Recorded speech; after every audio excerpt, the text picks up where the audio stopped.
Hello ছাত্ৰ ছাত্ৰীসকল, good afternoon everyone. আজি আমি কণ্টেম্পৰৰী ৱাৰ পলিটিক্সৰ অধ্যায় 6 আন্তৰ্জাতিক সংগঠন বা ইণ্টাৰনেশ্যনেল অৰ্গেনাইজেশ্যনৰ বিষয়ে ইয়াত আলোচনা কৰিম। আজি আমি বিশেষকৈ ইউএনঅ ইউনাইটেড নেশ্যন অৰ্গেনাইজেশ্যনৰ বিষয়ে জানিব বিচাৰিম। ইউএনৰ ইতিহাস জনাৰ আগতে আমি নিজে প্ৰশ্ন সুধিব লাগে যে ইউনাইটেড নেশ্যনছ অৰ্গেনাইজেশ্যননো কি বস্তু। ইউনাইটেড নেশ্যন এটা সংস্থা হয়, এটা সংগঠন বা এটা গোট হয়, যিটো গোট বা গ্ৰুপ একোটা ৰাষ্ট্ৰ বা ৰাজ্য বা দেশ হ'ব পাৰে, সকলোবোৰ লগ লাগি এটা গ্ৰুপ হয়। ইউনাইটেড নেশ্যন অৰ্গেনাইজেশ্যনক কিয় বনোৱা হৈছিল বা কিয় গঠন কৰা হৈছিল বা যিকোনো অৰ্গেনাইজেশ্যনক কিয় বনোৱা হয়, কাৰণ এই সকলোবোৰ গোট বা সংগঠন সহযোগিতাৰ বাবে বনোৱা হয়, হয়নে নহয়? সেইবাবে ৰাষ্ট্ৰীয় গোট গঠন কৰাটো বৰ প্ৰয়োজনীয়তা বা সহযোগিতাৰ কাৰণে এইখিনি বনোৱা হয়। কাৰণ যদিহে প্ৰত্যেক ৰাষ্ট্ৰৰ মাজত সহযোগিতা নেথাকে, তেতিয়াহ'লে এই ইউনিটৰ মাজত বা ৰাষ্ট্ৰৰ মাজত কনফ্লিক্ট বা মতভেদৰ সৃষ্টি হ'ব পাৰে। এই কনফ্লিক্ট বা মতভেদ আন্তঃৰাষ্ট্ৰীয় প্ৰেক্ষাপটত গৈ যুদ্ধৰ ৰূপ ল'ব পাৰে। সেইবাবে কনফ্লিক্টৰ সাধাৰণৰ বাবে বা ইণ্টাৰনেশ্যনেল ৱাৰ নহ'বৰ বাবে দেশবোৰৰ সহযোগিতাৰ নিতান্তই প্ৰয়োজনীয়তা আহি পৰে, বাবে ইণ্টাৰনেশ্যনেল অৰ্গেনাইজেশ্যন গঠন কৰা হয়। ইয়াকে আমি কওঁ ইউনাইটেড নেশ্যন অৰ্গেনাইজেশ্যন। কিন্তু ইয়াত এটা প্ৰশ্নৰ অৱতাৰণা হয়, কি ইউনাইটেড নেশ্যন অৰ্গেনাইজেশ্যনৰ বনোৱাৰ আগতে দেশবোৰৰ মাজত সহযোগিতা নাছিলনে? কি সহযোগৰ কোনো মেকানিজম দেশবোৰৰ মাজত নাছিল? যদিহে হোৱা নাছিল, তেন্তে ইউনাইটেড নেশ্যন অৰ্গেনাইজেশ্যনৰ গঠন কৰাৰ পূৰ্বে মতভেদ হ'লে হয়নে? কিন্তু তেনেকুৱা ধৰণৰ হোৱা নাছিল। ইউনাইটেড নেশ্যন অৰ্গেনাইজেশ্যন গঠন হোৱাৰ পূৰ্বেও কঅপাৰেশ্যনৰ মেকানিজম আছিল, অৰ্থাৎ সহযোগৰ বাবে কিছুমান সংৰক্ষণৰ মজুত আছিল। যেনেদৰে 1865 চনত ইণ্টাৰনেশ্যনেল টেলিকমিউনিকেশ্যন ইউনিয়ন, এইটো এটা ইণ্টাৰনেশ্যনেল অৰ্গেনাইজেশ্যনৰ উদাহৰণ হয়, বুজি পাইছা? যি ইউনাইটেড নেশ্যন অৰ্গেনাইজেশ্যনৰ পূৰ্বে আছিল। ইণ্টাৰনেশ্যনেল টেলিকমিউনিকেশ্যন অৰ্গেনাইজেশ্যন ৰাষ্ট্ৰবোৰ একেলগে সহযোগিতা কৰিছিল যিকোনো পৰিস্থিতিৰ বাবে তথা সাময়িক লক্ষ্য সপক্ষে সহযোগিতাৰ বাবে। এই ইণ্টাৰনেশ্যনেল টেলিকমিউনিকেশ্যন ইউনিয়ন গঠন কৰা হৈছিল। একেদৰে 1874 চনত ইউনিভাৰ্চেল পষ্টেল ইউনিয়ন গঠন কৰা হৈছিল দেশবোৰৰ মাজত সহযোগিতাৰ বাবে। আকৌ 1899 চনত পাৰ্মানেণ্ট কোৰ্ট অফ আৰ্বিট্ৰেশ্যন দ্য হাগ নামৰ আন্তঃৰাষ্ট্ৰীয় সংগঠন স্থাপনা হৈছিল। এইটো এটা প্ৰথম আন্তঃৰাষ্ট্ৰীয় সংগঠন আছিল, যিয়ে ৰাষ্ট্ৰবোৰৰ মাজত থকা মতভেদ বা ব্যৱধানবোৰ দূৰ কৰিবলৈ বিচাৰিছিল। এতিয়া তোমালোকে বুজিব পাৰিছা যে ইউনাইটেড নেশ্যন অৰ্গেনাইজেশ্যন গঠন হোৱাৰ আগতেও আন্তঃৰাষ্ট্ৰীয় সংগঠন গঠন হৈছিল। কিন্তু কেতিয়াবা ইতিহাসত এনে কিছুমান পৰিঘটনা হয় যে কঅপাৰেশ্যনৰ বাবে আমি যি মেকানিজম তৈয়াৰ কৰা হয়, এইবোৰ ভাঙি যায় বিভিন্ন কাৰণত। যেতিয়াই সহযোগিতাৰ অভাৱ হয় বা ৰাষ্ট্ৰবোৰৰ মাজত বিশ্বাসযোগ্যতাৰ অভাৱ হয়, তেতিয়াই কনফ্লিক্ট বা মতভেদ ৰাষ্ট্ৰবোৰৰ মাজত বাঢ়ি যায়, যাৰ ফলস্বৰূপে যুদ্ধৰ অৱতাৰণা হ'ব লগা হয়। যেতিয়া 19শ শতিকাত, বুজি পাইছা, 19শ শতিকাত সহযোগিতা ৰাষ্ট্ৰবোৰৰ মাজত অভাৱ হয়, তেতিয়া মতভেদ তথা বিবাদ বাঢ়ি যোৱাৰ পৰিণামস্বৰূপে ফাৰ্ষ্ট ৱৰ্ল্ড ৱাৰ অৰ্থাৎ প্ৰথম বিশ্বযুদ্ধ আৰম্ভণি হৈছিল। ৱৰ্ল্ড ৱাৰ ফাৰ্ষ্ট 1914 পৰা 1919 চনলৈকে চলিছিল। এইটো তোমালোকে আগৰ ক্লাছত পাইছাই। এই যুদ্ধত 20 মিলিয়ন মানুহ মৃত্যুমুখত পৰিবলগীয়া হৈছিল। এম্পায়াৰ্ছ কলাপছ বা ভংগ হৈ গৈছিল, যিবিলাক সাম্ৰাজ্যবিলাক ক্লাবছ হৈ গৈছিল, যিটো ভংগ হৈ গৈছিল। প্ৰথম বিশ্বযুদ্ধৰ বাবে ইউৰোপত বহুতো সাম্ৰাজ্য ভাঙি চুৰমাৰ হৈ গৈছিল, যেনে অটোমান সাম্ৰাজ্য, হাংগেৰিয়ান সাম্ৰাজ্য, এই সকলোবোৰ সাম্ৰাজ্য ভাঙি ছিঙি গৈছিল। এই সাম্ৰাজ্যবিলাক ভাঙি নতুন নতুন ৰাষ্ট্ৰ গঠন হৈ আহিছিল, যেনে ইষ্টনিয়া, ফিনলেণ্ড আদি সৰু সৰু নতুন ৰাষ্ট্ৰ, নতুন স্থিতি উঠিবাঢ়ি আমাৰ ওচৰত আহে।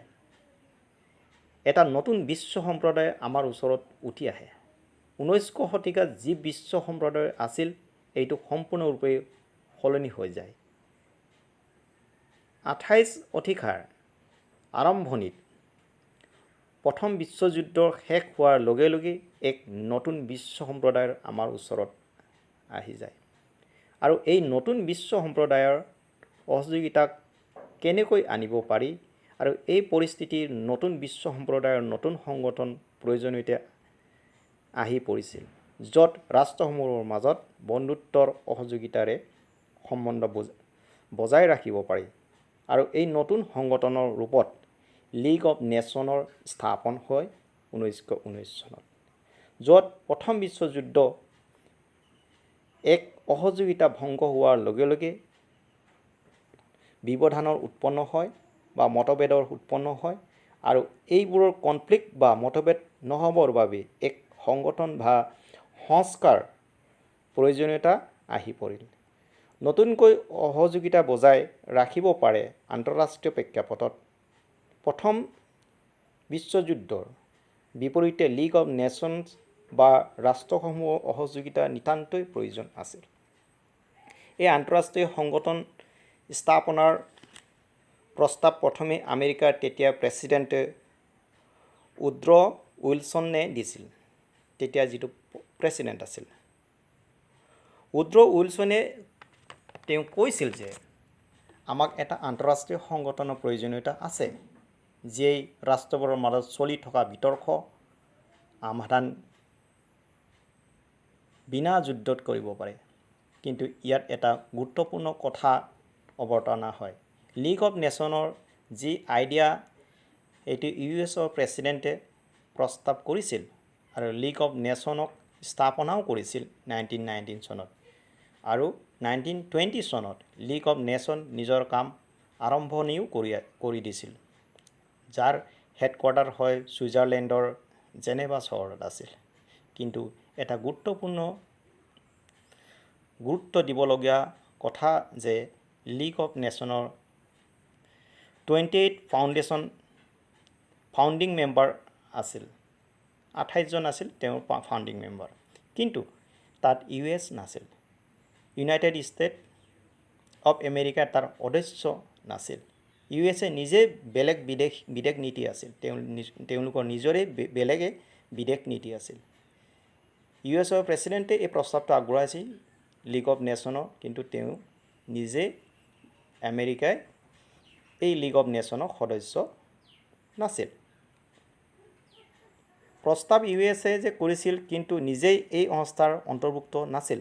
ইয়াৰ পিছত এটা ইতিহাস আছে, তাক আমি পিছতকৈ আমি জানিম, বুজি পাইছা? এতিয়া আমি ইউএছৰ লীগ অফ নেশ্যনৰ ভাগ নোলোৱাটোৱে এই সংগঠনৰ প্ৰথমৰ পৰা দুৰ্বল কৰি তুলিছিল, বুজি পাইছা? ইয়াত আমি দেখিলোঁ যে ৱৰ্ল্ড ৱাৰ ফাৰ্ষ্টৰ পাছত এক নতুন সংগঠন প্ৰয়োজনীয়তা আহি পৰে ৰাষ্ট্ৰবোৰৰ মাজত সহযোগিতা বজাই ৰাখিবলৈ লীগ অফ নেশ্যনৰ জৰিয়তে। আন্তঃৰাষ্ট্ৰীয় বিতৰ্কবোৰ বিনা যুদ্ধেৰে সমাধান কৰিবলৈ, আৰু সেই আন্তঃৰাষ্ট্ৰীয় সংগঠনৰ কাম কৰে লীগ অফ নেশ্যনে। আন এটা গুৰুত্বপূৰ্ণ কথা হ'ল 28তম শতিকাত আৰম্ভণি বিশ্ব ৰাষ্ট্ৰ গ্ল'বেল লেভেলত দুটা নতুন ছুপাৰ পাৱাৰ আছিল, ব্ৰিটেইন আৰু ফ্ৰান্স। ইউএছে এই সময়ত ছুপাৰ পাৱাৰ নাছিল, য'ত ব্ৰিটেইন আৰু ফ্ৰান্স এই সময়ত ছুপাৰ পাৱাৰ আছিল, কিন্তু আমেৰিকা ছুপাৰ পাৱাৰ নাছিল। বুজি পাইছা তোমালোকে?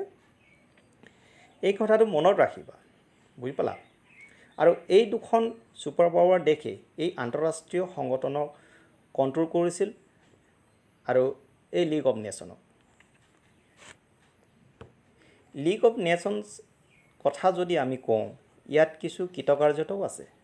যিমান দুৰ্বলতা আছিলে তাৰ কৃতকাৰ্যতাও নথকা নহয়। মানে লীগ অফ নেশ্যনে নিজৰ আৰম্ভণিৰ সময়ত কিছু সফলতা পাইছিল। বিশেষকৈ ইউৰোপত কিছুমান সাম্ৰাজ্যৰ মতভেদ বা বিতৰ্ক বিনা যুদ্ধৰ সমাধান কৰিছিল। বিশেষকৈ ফিনলেণ্ড আৰু ছুইডেনৰ ইনলেণ্ড আইচলেণ্ড বিবাদক সমাধান কৰিব পাৰিছিল আৰু জাৰ্মানী আৰু পলেণ্ডৰ মাজত থকা চিলেচিয়া নামৰ ঠাইত বিবাদ দুয়ো দেশৰ মাজত সমাধান কৰিছিল বিনা যুদ্ধে। আৰু ইৰাক আৰু তুৰ্কীৰ মাজত থকা চিটি অফ মছুল বিতৰ্ক সমাধান হৈছিল কোনো যুদ্ধ নোহোৱাকৈ। গতিকে কিছু কৃতকাৰ্যতা নিশ্চয় হৈছিল লীগ অফ নেশ্যনছৰ, কিন্তু এটা বৰ ডাঙৰ অকৃতকাৰ্যতা আছিল লীগ অফ নেশ্যনৰ বাবে। যেনে লীগ অফ নেশ্যনে ৱৰ্ল্ড ৱাৰ II সমাধান কৰিব নোৱাৰিলে, অৰ্থাৎ ছেকেণ্ড বিশ্বযুদ্ধক তেওঁলোকে সমাধান কৰিব নোৱাৰিলে যুদ্ধৰ পৰা। সেইটো লীগ অফ নেশ্যনৰ সকলোতকৈ ডাঙৰ ফেইলাৰ আছিল আৰু এই ফেইলাৰে লীগ অফ নেশ্যনৰ পতনৰ কাৰণ হৈ পৰে। এতিয়া আমি জানিম যে কিয় লীগ অফ নেশ্যনে ৱৰ্ল্ড ৱাৰ II অৰ্থাৎ দ্বিতীয় বিশ্বযুদ্ধক হোৱাটো বাধা দিব পৰা নাছিল বা নিদিলে। ইয়াৰ কিছু দুৰ্বলতা আছে লীগ অফ নেশ্যনৰ, যাৰ ফলত ৱৰ্ল্ড ৱাৰ II দ্বিতীয় বিশ্বযুদ্ধ বাধা দিব নোৱাৰিলে। প্ৰথমতে আমি ক'ব পাৰোঁ যে ইউনাইটেড ষ্টেট অফ আমেৰিকা অনুপস্থিতি লীগ অফ নেশ্যনৰ ডাঙৰ দুৰ্বলতা আছিল, য'ত প্ৰথমে লীগ অফ নেশ্যন প্ৰস্তাৱ USA দিছিল, কিন্তু অধ্যক্ষ তেওঁ নিজে নহ'ল। দ্বিতীয়তে, যিটো লীগ অফ নেশ্যনৰ সদস্য ৰাষ্ট্ৰ আছিল সেইবোৰ এই সংগঠনৰ সন্মান জনোৱা নাছিল, যাৰ ফলত সংগঠনটোৰ বিশৃংখলতা হৈ পৰিছিল। যেনে জাৰ্মানীয়ে লীগ অফ নেশ্যনৰ 1926 চনত অন্তৰ্ভুক্ত হৈছিল আৰু 1933 চনত সদস্য পদৰ পৰা নিজে আঁতৰি আহিছিল। এই 1933 চনত জাৰ্মানীত হিটলাৰৰ পাৱাৰত আহিছিল আৰু হিটলাৰ পাৱাৰত অহাৰ পাছত জাৰ্মানী লীগ অফ নেশ্যনৰ পৰা আঁতৰি আহে। এইদৰে USSR এক পাৱাৰফুল কাণ্ট্ৰি আছিল। USSR 1933 চনত লীগ অফ নেশ্যনত অন্তৰ্ভুক্ত হয় আৰু 1939 চনত USSR ফিনলেণ্ডত আক্ৰমণ কৰে। এই আক্ৰমণে লীগ অফ নেশ্যনছৰ বহিষ্কৃত কৰাকে সূচাইছে। ইয়াত আমি মনত ৰাখিবলগীয়া যে USSR একমাত্ৰ ৰাষ্ট্ৰ আছিল যাক লীগ অফ নেশ্যনৰ পৰা বহিষ্কাৰ বা এক্সপেল কৰা হৈছিল। ইয়াৰ পাছত জাপান আৰু ইটালী যি ফাউণ্ডিং মেম্বাৰ্ছ আছিল লীগ অফ নেশ্যনছৰ, কিন্তু জাপান 1933 চনত আঁতৰি আহে লীগ অফ নেশ্যনৰ পৰা আৰু ইটালীয়ে 1936 চনত লীগ অফ নেশ্যনৰ পৰা আঁতৰি আহে। ইয়াৰ পৰা আমি বুজিব পাৰি যে লীগ অফ নেশ্যনক কোনো এখন ৰাষ্ট্ৰই গুৰুত্ব সহকাৰে লোৱা নাছিল, অৰ্থাৎ লীগ অফ নেশ্যন যি ৰাষ্ট্ৰক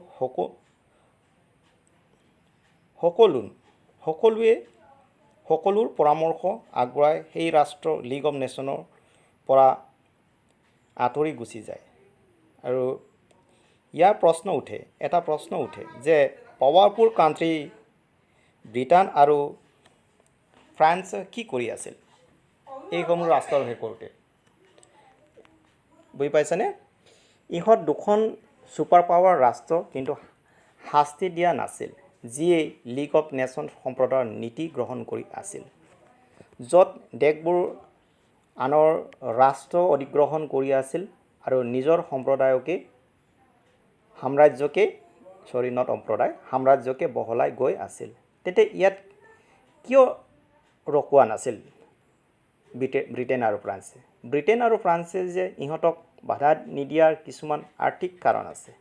যেতিয়া 1929 চনত গোটেই বিশ্বত আৰ্থিক মন্দাৱস্থা আহি পৰিছিল, ব্ৰিটেইন আৰু ফ্ৰান্সে নিজৰ মিলিটাৰীক বাহিৰলৈ পঠাবলৈ ইচ্ছা প্ৰকাশ কৰা নাছিল, কাৰণ বিশ্বত এই সময়ত আৰ্থিক মন্দাৱস্থা চলি আছিল। এইভাবে সেই দ্বিতীয় বিশ্বযুদ্ধ ব্ৰিটেইন আৰু ফ্ৰান্স বাধা দিয়া নাছিল, যিহেতু তেওঁলোক ভাবিছিল যাতে কোনো ধৰণৰ এক্সট্ৰা খৰচ কৰা নাযায় য'ত নিজৰ ওপৰত আৰ্থিক মন্দাৱস্থা প্ৰভাৱ পৰিব পাৰে।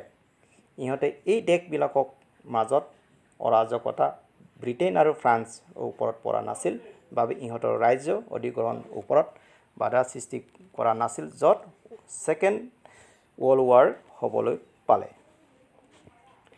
এইটো লীগ অফ নেশ্যনৰ ডাঙৰ দুৰ্বলতা আছিল।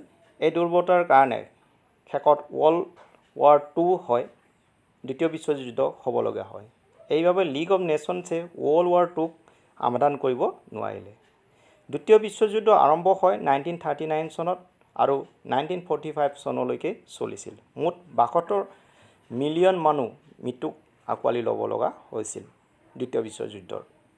আৰু ইউৰোপিয়ান কলনিয়েলছ অৰ্থাৎ সাম্ৰাজ্য কলাপছ বা ভাঙি গৈছিল এই যুদ্ধত, দ্বিতীয় বিশ্বযুদ্ধ, য'ত ফ্ৰান্স, ব্ৰিটেইন, ইটালী কলনিয়েলছ আছিল। এই দ্বিতীয় বিশ্বযুদ্ধ শেষ হোৱাৰ লগে লগে সাম্ৰাজ্য ভাঙি ছিঙি নতুন নতুন ৰাষ্ট্ৰ গঠন হ'বলৈ আৰম্ভ কৰিলে। বহুতো ৰাষ্ট্ৰ স্বাধীনতা লাভ কৰিলে, আনকি আমাৰ ভাৰতবৰ্ষও দ্বিতীয় বিশ্বযুদ্ধৰ পাছত স্বাধীনতা লাভ কৰিছিল ব্ৰিটিছ সাম্ৰাজ্যৰ উপৰি। আৰু ফ্ৰান্স আৰু ব্ৰিটেইন ছেকেণ্ড বিশ্বযুদ্ধৰ পাছত দুৰ্বল হৈ গৈছিল ক্ৰমান্বয়ে। আৰু দুৰ্বল হোৱাৰ কাৰণ হ'ল ব্ৰিটেইন আৰু ফ্ৰান্সে নিজৰ কলনিয়ক কণ্ট্ৰল কৰি ৰাখিব পৰা নাছিল। ইহঁতৰ মাজত সিমান সামৰ্থ্যও নাছিল যে এছিয়া আফ্ৰিকা কণ্ট্ৰল কৰিব ৰাখিব পাৰে। এয়েহে লাহে লাহে সাম্ৰাজ্যসমূহ ভাঙি ছিঙি যাবলৈ ধৰিলে। দ্বিতীয় বিশ্বযুদ্ধ ই এক পৰিণাম আছিল। লগতে সকলো নেশ্যন ষ্টেটছে নিজে নিজে লীগ অফ নেশ্যনৰ পৰা ওলাই আহিছিল আৰু সকলোতকৈ পৰিৱৰ্তন আহিছিল। এয়া আছিল নতুন ছুপাৰ পাৱাৰৰ উৎপত্তি। এক বিশ্ব সম্প্ৰদায়ৰ বাবে দুখন নতুন ছুপাৰ পাৱাৰ আহি পৰিছিল, USA আৰু USSR। দ্বিতীয় বিশ্বযুদ্ধৰ পাছত নতুনকৈ ৱৰ্ল্ড অৰ্ডাৰ অৰ্থাৎ বিশ্ব সম্প্ৰদায়ৰ বদলি হয়। এটা নতুন ইণ্টাৰনেশ্যনেল ৱৰ্ল্ড অৰ্ডাৰ উঠি আহে। ইয়াৰ লীগ অফ নেশ্যন অসহযোগিতা হ'ল, লগতে ভাঙিও গ'ল আৰু নতুন বিশ্ব সম্প্ৰদায়ৰ এটা উৎপত্তি হ'ল। আৰু নতুন বিশ্ব সম্প্ৰদায়ক নতুন বিশ্ব সংগঠনৰ প্ৰয়োজনীয়তা আহি পৰিছিল আৰু এই প্ৰয়োজনীয়তাক বাস্তৱায়িত কৰা হয় ইউনাইটেড নেশ্যন অৰ্গেনাইজেশ্যনৰ দ্বাৰা, য'ত ইউনাইটেড নেশ্যন অৰ্গেনাইজেশ্যন গঠন হৈছিল 28 অক্টোবৰ 1945 চনত আৰু আন্তঃৰাষ্ট্ৰীয় সংগঠন প্ৰয়োজনীয়তা পূৰণ কৰা হৈছিল। আমি এতিয়া জানিম যে ইউনাইটেড নেশ্যন অৰ্গেনাইজেশ্যনৰ গঠন হোৱাৰ ইতিহাস কি আছিল। দ্বিতীয় বিশ্বযুদ্ধ শেষ হোৱাৰ পাছত বিশ্বৰ ব্যৱস্থা সম্পূৰ্ণৰূপে পৰিৱৰ্তন হয়, য'ত নতুন আন্তঃৰাষ্ট্ৰীয় সম্প্ৰদায়ৰ উৎপত্তি হৈ আহিছে। এক ঘটনাক্ৰম পাছত ইউনাইটেড নেশ্যন অৰ্গেনাইজেশ্যন লাহে লাহে বিকাশ হৈ আহিছিল। এই ঘটনাক্ৰমৰ আৰম্ভ হয় লণ্ডন ডিক্লাৰেশ্যনৰ পাছত 1941 চনত, যেতিয়া লণ্ডন ডিক্লাৰেশ্যন হৈছিল। এই ডিক্লাৰেশ্যনৰ নাম হ'ল declaration of Saint James place. এই নাম দিয়া আছিল ছেইণ্ট জেমছ প্লেচ বোলা হৈছিল এই ডিক্লাৰেশ্যনৰ। 1941 চনত 9খন ৰাষ্ট্ৰ ইউৰোপৰ পৰা আঁতৰি লণ্ডনৰ ওচৰ শৰণাগত বা চাপি আহিছিল, যিটো গোটেই ইউৰোপত ৱৰ্ল্ড ৱাৰ II দ্বিতীয় বিশ্বযুদ্ধ চলি আছে আৰু হিটলাৰে নিজৰ সাম্ৰাজ্য বঢ়াই আছিল। তেতিয়া হিটলাৰে নিজৰ সাম্ৰাজ্য বঢ়াই আছিল যুদ্ধ কৰি আৰু শান্তিৰ সাম্ৰাজ্যবোৰ ভাঙি দিছিল। এই 9খন ৰাষ্ট্ৰই শান্তি বিচাৰি লণ্ডনত শৰণাগত হৈছিল যে যেতিয়া দ্বিতীয় বিশ্বযুদ্ধ শেষ হ'ব এক নতুন আন্তঃৰাষ্ট্ৰীয় সংগঠন গঠন হ'ব, তাত তেওঁলোকে সহযোগ কৰিব।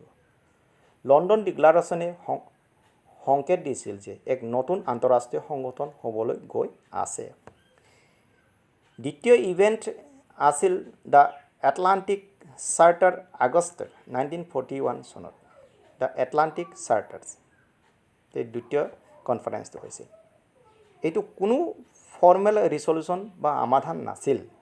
ইউনাইটেড ষ্টেট আমেৰিকাৰ প্ৰেছিডেণ্ট ৰুজভেল্ট আৰু ফ্ৰান্সৰ প্ৰেছিডেণ্ট উইনষ্টন চাৰ্চৱেল দুয়ো একেলগে দ্বৈতভাৱে ডিক্লাৰেশ্যনত বা ঘোষণাপত্ৰত প্ৰকাশ কৰিছিল। এই ডিক্লাৰেশ্যন লিখা আছিল যে যি এক্সিছ পাৱাৰ আছে, যেনে জাৰ্মানী, ইটালী আৰু জাপানৰ যিটো এক্সিছ পাৱাৰ আমি সকলোৱে হেৰুৱাব, সহযোগিতা কৰি হেৰুৱাব লাগিব, লগতে শেষ কৰিব লাগিব। আৰু এক আন্তঃৰাষ্ট্ৰীয় ব্যৱস্থা গঠন কৰিব লাগিব, যাৰ পৰা বিশ্ব সম্প্ৰদায়ে শান্তি আৰু সম্পৰ্ক আৰু সহযোগিতা থাকিব। এই সকলোবোৰ প্ৰস্তাৱ আটলাণ্টিক চাৰ্টাৰৰ জৰিয়তে ৰখা হৈছিল। আটলাণ্টিক চাৰ্টাৰ এটা কোনো ফৰ্মেল ডিক্লাৰেশ্যন হোৱা নাছিল। এইটো মাত্ৰ ষ্টেটমেণ্টহে আছিল, য'ত দুজন লিডাৰ্ছৰ দ্বাৰা পাছ কৰিছিল, য'ত এটলাণ্টিক অ'চেনৰ এটা মিটিং এই ডিক্লাৰেশ্যন হৈছিল বাবে ইয়াক এটলাণ্টিক ডিক্লাৰেশ্যন বোলা হৈছিল। এটলাণ্টিক মহাসাগৰৰ হৈছিল কাৰণে। ইয়াৰ পাছত 1942 চনত ইউনাইটেড নেশ্যনৰ শব্দৰ উৎপত্তি হয়। এই 1942 চনত ডিক্লাৰেশ্যনৰ জৰিয়তে কিন্তু ইউনাইটেড ষ্টেট অফ আমেৰিকাই 1941 চনলৈকে ৱৰ্ল্ড ৱাৰ ছেকেণ্ড অংশগ্ৰহণ কৰা নাছিল। দ্বিতীয় বিশ্বযুদ্ধত আমেৰিকা 1941 চনলৈকে অংশগ্ৰহণ কৰা নাছিল। দ্বিতীয় বিশ্বযুদ্ধ বাহিৰত আমেৰিকা আছিল।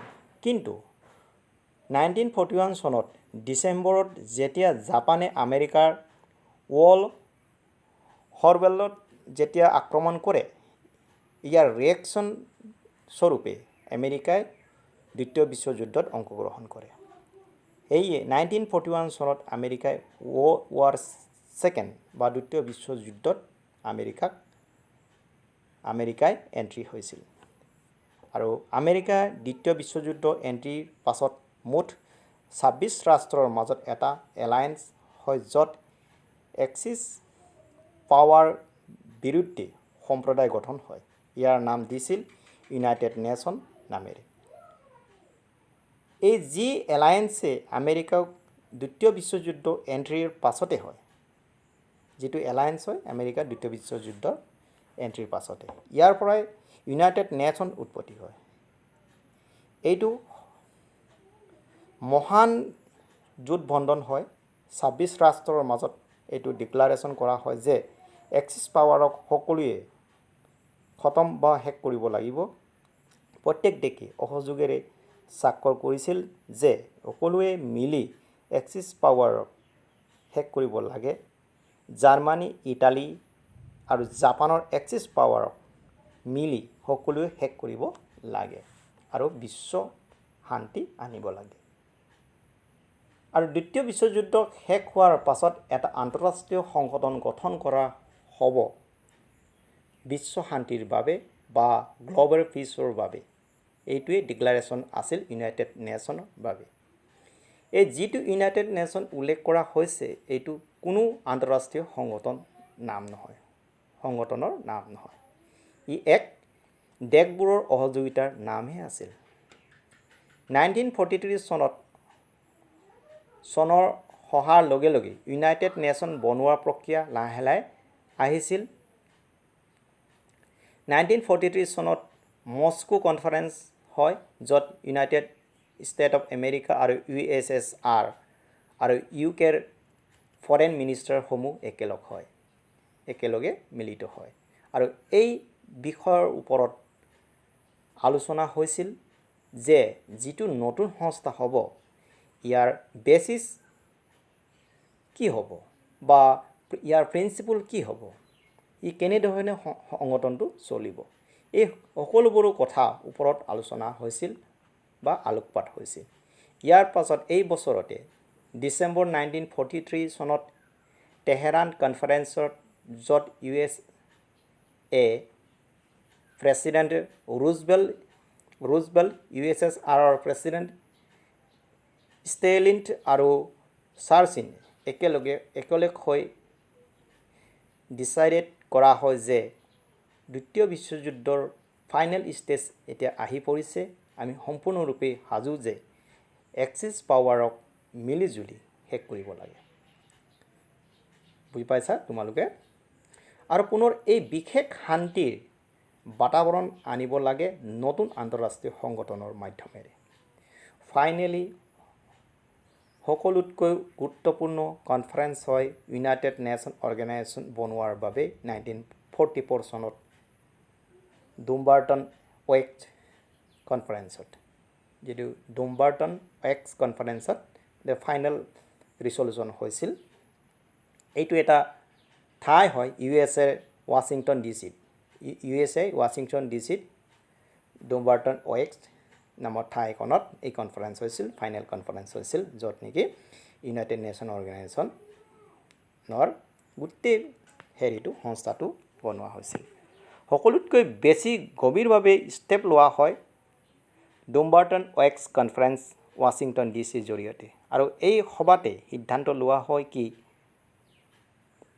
আধাৰত ইউএনৰ গঠন কৰা হয় কি আধাৰত ইউএনৰ গঠন কৰা হ'ব আৰু ইউনাইটেড নেশ্যন অৰ্গেনাইজেশ্যনৰ বাবে এটা প্ৰস্তাৱ তৈয়াৰ কৰা হয় আৰু এই প্ৰস্তাৱ সকলো সদস্য ৰাষ্ট্ৰৰ মাজত ভগাই দিয়া হয় য'ত 26 ৰাষ্ট্ৰৰ মাজত এক্সিছ পাৱাৰ শেষ কৰাৰ সিদ্ধান্ত গ্ৰহণ কৰা হৈছিল আৰু কোৱা হৈছিল যে সকলোৱে এই প্ৰস্তাৱক পঢ়ি নিজৰ নিজৰ মতামত দাঙি ধৰিব লাগে লগতে যিটো প্ৰস্তাৱ গ্ৰহণ কৰিব লাগে বুলি ভাবে আৰু যিটো ইয়াৰ পৰা উঠাই দিব লাগে বুলি ভাবে এনে ধৰণৰ সমালোচনা বা ধনাত্মক সমালোচনাৰ জৰিয়তে তেওঁলোকে প্ৰস্তাৱত স্বাক্ষৰ কৰিব লাগে ইয়াৰ পাছত 1945 চনত ফেব্ৰুৱাৰী মাহত ইয়াল্টা কনফাৰেন্স হয় এই ইয়াল্টা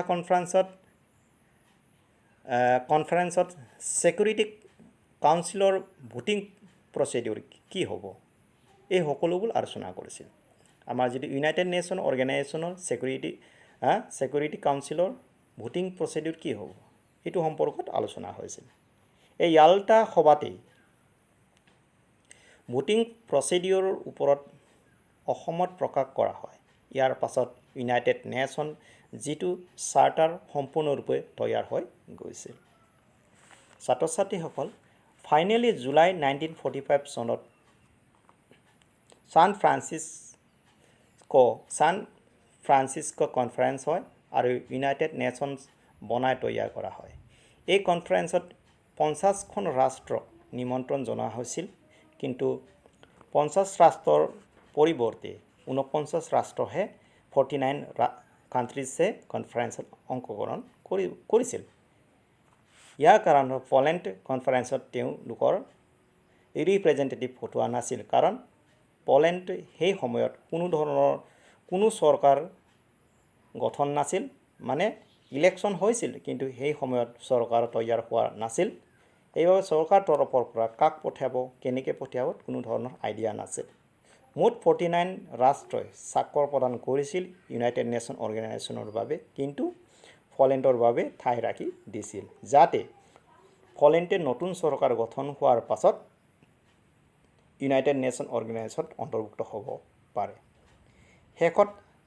চৰকাৰ গঠনৰ পাছত পলেণ্ডে ইউনাইটেড নেশ্যন অৰ্গেনাইজেশ্যনত অন্তৰ্ভুক্ত হয় এই গোটেই কেইখন দেশ সমূহীয়া স্বাক্ষৰৰ দ্বাৰা ফাইনেলি ইউনাইটেড নেশ্যন অৰ্গেনাইজেশ্যন 1945 চনত ক্ষমতালৈ আহে এক্সিষ্টেন্সলৈ আহে ছাত্ৰ ছাত্ৰীসকল ইমান পৰে তোমালোকে আন্তৰ্জাতিক সংগঠন বা ইণ্টাৰনেশ্যনেল অৰ্গেনাইজেশ্যনৰ বিষয়ে শুনিলা মই আশা কৰোঁ এই অডিঅ'টো শুনি তোমালোকে এই পাঠটিৰ আৰাংশ ভিতৰত থকা যিখিনি কনচেপ্টখিনি তোমালোকে ক্লিয়াৰ হ'বা ধন্যবাদ